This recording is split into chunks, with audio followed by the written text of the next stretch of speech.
नमस्कार दर्शकों, स्वागत है आप सभी का दिव्य हिमाचल टीवी में। मैं हूं आपके साथ वंशिता शर्मा। पेश है आप सभी के लिए आज का न्यूज बुलेटिन। शुरुआत करेंगे मेन हेडलाइंस के साथ।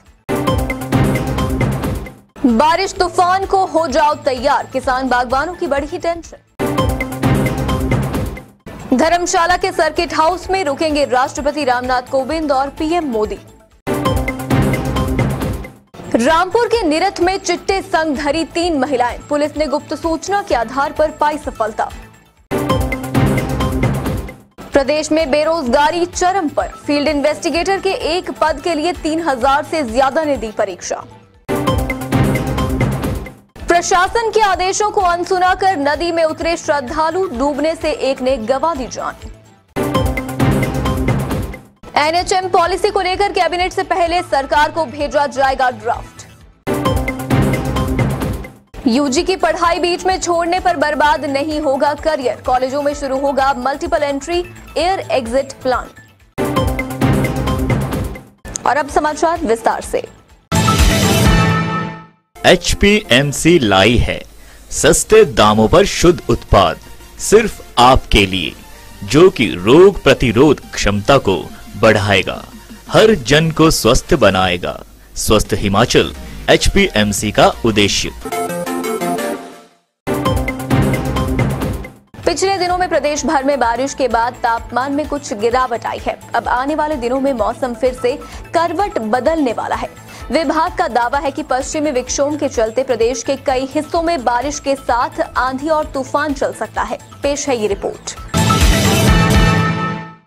आने वाले दिनों में हिमाचल प्रदेश में मौसम के अलग ही तेवर देखने को मिलेंगे।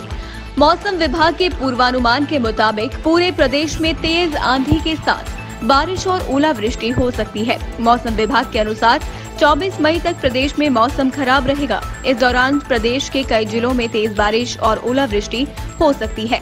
वहीं उच्च पर्वतीय इलाकों में बर्फ गिरने के आसार हैं। इसको लेकर विभाग की ओर से येलो अलर्ट जारी किया गया है। लाहौल स्पीति और किन्नौर जिलों को छोड़कर शेष 10 जिलों में ये अलर्ट जारी रहेगा। इन जिलों में 23 मई को ऑरेंज अलर्ट रहेगा। इस दिन 50 से 60 किलोमीटर प्रति घंटे की गति से अंधड़ चलने की आशंका है। मौसम विभाग के इस ताजा पूर्वानुमान से किसानों व बागवानों की चिंताएं बढ़ गई हैं।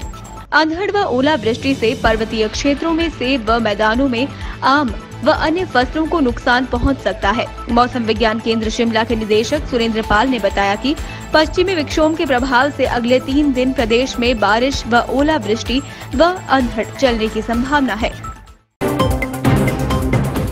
इन दिनों धर्मशाला सर्किट हाउस काफी चर्चा में है, क्योंकि यहां अगले महीने पीएम मोदी और राष्ट्रपति कोविंद ठहरेंगे। राष्ट्रपति 10 से 11 जून तो पीएम 16 से 18 जून तक देवभूमि में रुकेंगे। प्रधानमंत्री नरेंद्र मोदी 16 से 18 जून को प्रदेश के जिला कांगड़ा, चंबा के कार्यक्रमों में शिरकत करेंगे। 3 दिवसीय दौरे के दौरान पीएम मोदी पहली बार धर्मशाला के सर्किट हाउस में 2 रात्रि का ठहराव भी करेंगे। जिला प्रशासन की ओर से पीएम नरेंद्र मोदी को 2 दिन धर्मशाला के सर्किट हाउस में ठहराने की व्यवस्था की गई है। इससे पहले राष्ट्रपति रामनाथ कोविंद सर्किट हाउस धर्मशाला में रात्रि निवास करेंगे। वह 10 जून को केंद्रीय विश्वविद्यालय धर्मशाला के दीक्षांत समारोह में बतौर मुख्य अतिथि शिरकत करेंगे। पीएम और राष्ट्रपति के कांगड़ा दौरे से पहले स्टेडियम, सर्किट हाउस सहित धर्मशाला के अन्य स्थलों की जांच पड़ताल करने के लिए एसपीजी की टीम पहुंचेगी। ये टीम 2 दिन तक धर्मशाला में व्यवस्थाओं को जांचेगी। इसके आधार पर ही पीएम नरेंद्र मोदी को final minute to minute schedule जारी होगा। उधर उपायुक्त कांगड़ा डॉक्टर निपुण जिंदल ने बताया कि प्रधानमंत्री नरेंद्र मोदी के धर्मशाला के प्रस्तावित दौरे की तैयारियां चल रही हैं। प्रदेश पुलिस नशे के खिलाफ लगातार शिकंजा कसे हुए है। आए दिन नशे के खिलाफ चले अभियान के तहत नशे के सौदागर पकड़े जाते हैं। इसी कड़ी में रामपुर पुलिस के हाथ भी एक बड़ी सफलता लगी है। पुलिस ने गुप्त सूचना के आधार पर 2 प्रवासी महिलाओं सहित एक स्थानीय युवती को चिट्टे संग दबोचा है। देखें पुलिस को कैसे मिली कामयाबी।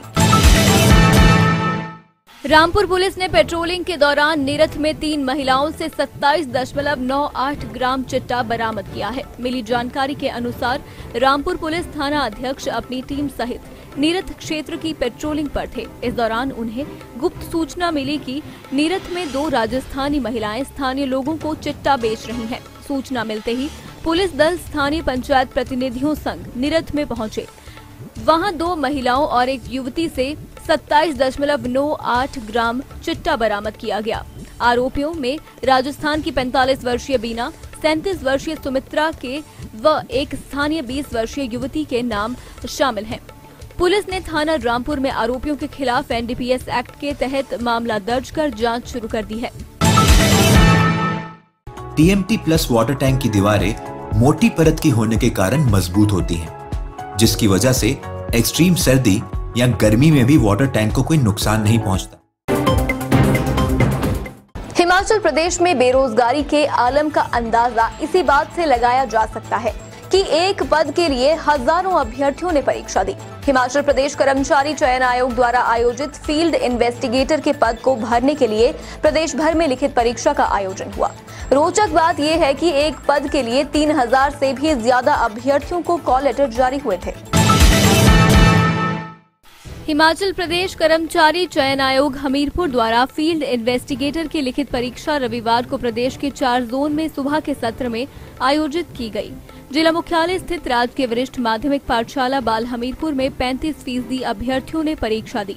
परीक्षा को लेकर अभ्यर्थियों में खासा उत्साह देखने को मिला। बता दें कि फील्ड इन्वेस्टिगेटर पोस्ट कोड 930 के एक पद को भरने के लिए 3317 अभ्यर्थियों को कॉल लेटर जारी किए गए थे। ये परीक्षा प्रदेश के हमीरपुर, कांगड़ा, मंडी व शिमला जोन के करीब 12 सेंटरों में सुबह 10 से 12 बजे तक आयोजित की गई। अभ्यर्थियों को परीक्षा से 1 घंटा पहले पहुंचने के निर्देश थे। अगर हमीरपुर जोन की बात करें तो जिला मुख्यालय स्थित राजकीय वरिष्ठ माध्यमिक पाठशाला बाल हमीरपुर में 600 अभ्यर्थियों को कॉल लेटर जारी किए गए थे। इनमें से 207 अभ्यर्थियों ने परीक्षा में भाग लिया, जबकि 393 अभ्यर्थी परीक्षा से अनुपस्थित पाए गए। परीक्षा को लेकर सेंटरों में पुख्ता प्रबंध किए गए थे। वहीं आयोग सचिव डॉक्टर जितेंद्र कंवर का कहना है कि फील्ड इन्वेस्टिगेटर की लिखित परीक्षा सुबह के सत्र में प्रदेश के 4 जोन के करीब 12 सेंटरों में शांतिपूर्ण ढंग से आयोजित की गई। देवभूमि में घूमने आने वाले लोगों की सुरक्षा को लेकर प्रशासन हमेशा अलर्ट रहता है और कोई भी अप्रिय घटना न हो, इसके लिए भी प्रशासन हर हिदायती कदम उठाता है। लेकिन कई बार पर्यटक प्रशासन के आदेशों को हल्के में ले लेते हैं और काल का ग्रास बन जाते हैं। एक ऐसे ही मामले में पंजाब के कुछ श्रद्धालुओं को प्रशासन के आदेशों को ठेंगा दिखाना महंगा पड़ गया, जब एक युवक की डूबने से मौत हो गई। जानिए क्या है पूरा मामला। पांवटा साहिब में यमुना घाट पर नदी में स्नान कर रहे 23 वर्षीय युवक प्रभजोत सिंह निवासी फतेहगंज सीएमसी चौक लुधियाना की डूबने से मौत हो गई है। स्थानीय युवाओं और गोताखोरों ने सर्च ऑपरेशन चलाकर युवक को बेहोशी में बाहर निकाला था, जिसके बाद उसे पांवटा साहिब सिविल अस्पताल ले जाया गया, जहां चिकित्सकों ने उसे मृत घोषित कर दिया। गौर हो कि पंजाब से आए श्रद्धालु यमुना नदी में नहाने उतरे थे। इस दौरान परिवार के 2 अन्य सदस्यों ने किसी तरह से खुद को बचा लिया, लेकिन एक युवक की गहरे पानी में डूबने से मौत हो गई। डीएसपी पांवटा साहिब वीर बहादुर ने बताया कि पंजाब से 7 सदस्यों का एक परिवार पांवटा साहिब गुरुद्वारा साहिब में आया था। वहां शीश नवाने के बाद परिवार यमुना घाट पर स्नान करने गया। इसी बीच युवक गहरे पानी में चला गया और भंवर में फंसकर डूब गया। बता दें कि यमुना नदी में हर साल कोई न कोई श्रद्धालु नदी में डूबकर काल का ग्रास बन जाता है। हालांकि प्रशासन द्वारा यहां पर चेतावनी बोर्ड भी लगाया गया है, फिर भी यहां पर श्रद्धालु बोर्ड को अनदेखा कर गहरे पानी में नहाने चले जाते हैं और जान से हाथ गंवा बैठते हैं। एनएचएम कर्मचारियों को राहत देने के लिए सरकार की ओर से गठित 5 सदस्यीय कमेटी ने ड्राफ्ट तैयार कर दिया है। ये ड्राफ्ट सर्व शिक्षा अभियान की तर्ज पर तैयार किया गया है। अगर कैबिनेट पॉलिसी के ड्राफ्ट को मंजूरी देती है तो राष्ट्रीय स्वास्थ्य मिशन के तहत अनुबंध आधार पर काम कर रहे कर्मचारी नियमित होंगे। एनएचएम कर्मचारियों के लिए तैयार की गई पॉलिसी का ड्राफ्ट कैबिनेट से पहले सरकार को सौंप दिया जाएगा। ड्राफ्ट बनाने के लिए सरकार की ओर से गठित 5 सदस्यीय कमेटी ने सर्व शिक्षा अभियान की तर्ज पर ड्राफ्ट तैयार कर दिया है। अब कैबिनेट से पहले इसे सरकार को भेजने की तैयारी है। कैबिनेट में पॉलिसी के ड्राफ्ट को चर्चा के बाद मंजूर किया जाएगा। अगर कैबिनेट पॉलिसी के ड्राफ्ट को मंजूरी देती है तो राष्ट्रीय स्वास्थ्य मिशन हिमाचल प्रदेश में अनुबंध आधार पर काम कर रहे कर्मचारी नियमित होंगे। ऐसे में अब सरकार की ओर से एनएचएम कर्मचारियों की एचआर पॉलिसी पर अंतिम निर्णय लिया जाएगा। एनएचएम कर्मचारियों के लिए पॉलिसी बन जाने से प्रदेश में एनएचएम के तहत काम कर रहे करीब 1700 कर्मचारियों को इसका लाभ मिलेगा। उधर कर्मचारियों ने ये मांग भी उठाई है कि विधानसभा चुनावों के लिए प्रदेश में आदर्श आचार संहिता लगने से पहले पॉलिसी को कर्मचारियों के लिए लागू किया जाए ताकि कर्मचारियों को ज्यादा इंतजार न करना पड़े।